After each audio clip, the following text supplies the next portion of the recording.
آپ اندازہ کریں نا اس مسلمانوں کے دور میں ہم مسلمانوں کو کیا کہیں گے جو بیوہ عورت سے شادی نہیں کرتے.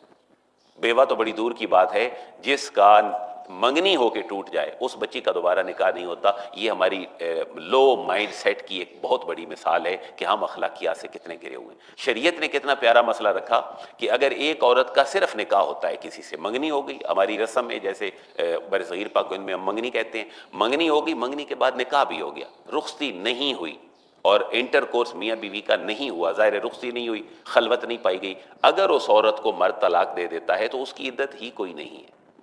بات سمجھ رہے ہیں؟ نکاح ہو گیا، رخصتی نہیں ہوئی. رخصتی سمجھانے کے لیے میں عرض کر رہا ہوں انٹر کورس نہیں ہوا، میاں بیوی کا تعلق ہی قائم نہیں ہوا. یہ عورت اگر مرد سے طلاق لے لے، مرد اس کو طلاق دے دے تو یہ امیجیٹ نکاح کر سکتی ہے. یعنی شریعت کیا کہہ رہی ہے کہ ایک ایسی خاتون کے جس کا نکاح بھی ہو چکا ہے، اس کو لیٹ نہ کرو. یہ اس کا ایک نفسیاتی فطرتی حق ہے کہ یہ اگلے گھر کے اندر چلی جائے. شریعت نے عدت بھی 3 مہینے گزارنا اس عورت کے لیے جس کے قریب مرد نہیں گیا ریلیکسیشن رکھتی ہے. اور ہماری بیٹیاں اگر گھروں میں بوڑھی ہوتی رہیں اور ہم ایک منگنی ٹوٹنے کے بعد ان کے لیے نکاح کا پیغام نہ بھیجیں تو میں سمجھتا ہوں اس سے زیادہ گری ہوئی اخلاقی بات اس سوسائٹی مسلمانوں کی بھی کوئی نہیں ہو سکتی جس کو ہم دیکھ رہے ہیں.